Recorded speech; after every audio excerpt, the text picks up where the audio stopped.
नमस्कार, lead India publishers association में आपका बहुत बहुत स्वागत है। मैं हूं डॉक्टर तरुणा एस गौड़। संविधान निर्मात्री सभा में गर्मा गर्म बहस चल रही थी कि freedom of speech and expression का क्या दायरा होना चाहिए। इसी पर बात हो रही थी कि प्रेस को क्या अधिकार होने चाहिए। उस वक्त के नेताओं की चिंता थी कि किस तरीके से 1941 में एक आंदोलन हुआ था freedom of speech and expression को लेकर, उसको अंग्रेज़ों ने किस तरह से कुचला था। तो अब वो उम्मीद कर रहे थे कि भारतीय प्रेस को कुछ खास अधिकार मिलेंगे, लेकिन इन सब अधिकारों पर तब पानी फिर गया जब B.R. अम्बेडकर ने इस पर अपने विचार रखे। उन्होंने साफ साफ कहा कि एडिटर्स या प्रेस को अलग तरीके से अधिकार देने की आवश्यकता नहीं है, क्योंकि फंडामेंटल राइट्स के अंतर्गत जो अधिकार एक आम आदमी को मिले हैं वही प्रेस को भी मिले हैं। प्रेस भी इसी के अंतर्गत आती है। बस उसी वक्त से भारत के जो लोग हैं उनके हाथ में एक हथियार आया कि वो अपनी बात कहने सुनने के लिए आज़ाद थे, और इसी के अंतर्गत प्रेस भी रहा। तो अब हम आते हैं अपने मेन प्रश्न पर कि आप अपने चैनल में एक पत्रकार किसको बना सकते हैं। तो पत्रकारिता करने के लिए भारत के अंदर कोई डिग्री फिक्स नहीं है। अगर कोई भी व्यक्ति जिसको एक तरीके से लिखने पढ़ने की समझ है, सवाल पूछने की समझ है, मुद्दों को समझने की समझ है, वो व्यक्ति पत्रकार बन सकता है। पत्रकार बनने के लिए अगर बहुत अच्छा पत्रकार बनना है तो वो मास कम्युनिकेशन एंड जर्नलिज्म की डिग्री कर सकते हैं। डिग्री में अगर आपने ग्रेजुएशन कर लिया है तो post graduation 2 year degree programme कर सकते हैं। इसके अलावा 1 ईयर का डिप्लोमा भी होता है। इसके साथ साथ अब टेक्निकल भी बहुत सारे कोर्सेज आ गए हैं, क्योंकि डिजिटल ज़माना है। तो सारे वीडियोस एडिटिंग या फिर आप जो भी टीवी पर न्यूज़ देखते हैं उसके लिए बहुत सारे टेक्निकल क्वालिफिकेशंस की ज़रूरत होती है। उसकी पढ़ाई करने वाले भी एक अच्छे खासे पत्रकार बन सकते हैं और वो न्यूज़ चैनल्स या फिर न्यूज़पेपर्स में अच्छी जॉब पा सकते हैं।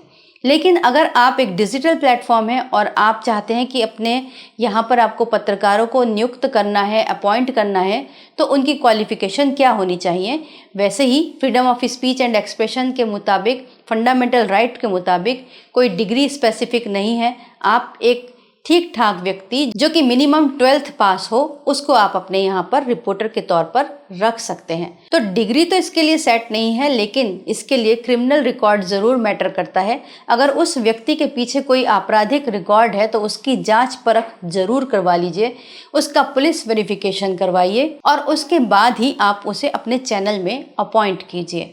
अगर आप इस तरीके के सावधानियों को बरतेंगे तो आपको फील्ड में इस तरीके के सवालों का सामना नहीं करना पड़ेगा कि आप कहाँ से आए हैं, किस तरीके के लोग हैं आप, कैसे जर्नलिस्ट हैं आप। तो ऐसे सवाल आपको या आपके रिपोर्टर को परेशान नहीं करेंगे। तो इस वीडियो में आपने जाना कि पत्रकारिता करने के लिए कोई स्पेसिफिक डिग्री की आवश्यकता नहीं है, लेकिन एक काबिलियत की ज़रूर आवश्यकता है। इसके साथ साथ एक legal valid press I card की बहुत सख्त आवश्यकता है, क्योंकि फील्ड में जब आप जाते हैं तो आपकी पहचान पूछी जाती है, क्योंकि आप कई संवेदनशील जगहों पर जाकर रिपोर्टिंग करते हैं।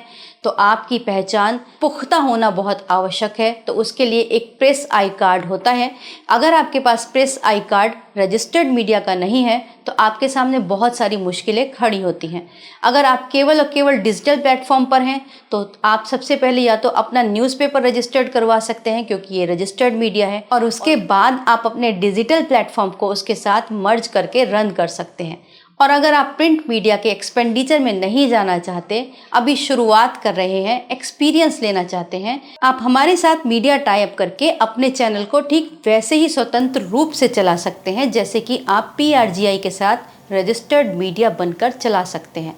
अगर इस संबंध में आपका कोई भी क्वेश्चन हो तो आप हमसे ज़रूर पूछ सकते हैं कमेंट बॉक्स में लिखकर, या फिर आप हमें हमारे व्हाट्सएप नंबर पर मैसेज छोड़ सकते हैं, या फिर वहाँ सीधे सीधे कॉल कर सकते हैं। अगर आपको ये वीडियो अच्छा लगा हो तो इसे लाइक कीजिएगा, शेयर कीजिएगा और सब्सक्राइब कीजिएगा। वीडियो देखने के लिए बहुत बहुत धन्यवाद।